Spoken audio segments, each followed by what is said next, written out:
Mga sangkay, ito mamarites lang kami kasi kasama ko si Manay, yan kumakain siya. Ang pagmamarites namin ngayon about dito sa mga gumagawa ng hindi maganda.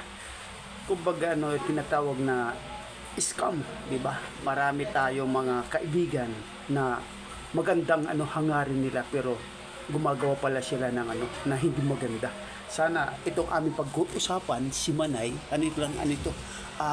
kwento-kwentuhan lang namin. Kumbaga yung mga nasasagap namin sa mga sa mga nababalitaan na marami pala nangyayari. Ayan, Kahit tayo. Yan, kahit tayo. Hindi nga kasi Hindi, ayan. Kasi iba yung papasok namin ng topic ha. Nabanggit ko na.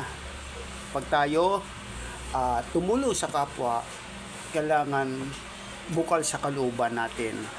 Yan. Maraming salamat po. Sana itong aking kwento, sana bago nyo tapusin, panoorin nyo para makatulong naman ako sa inyo. Maraming salamat po. Bye-bye.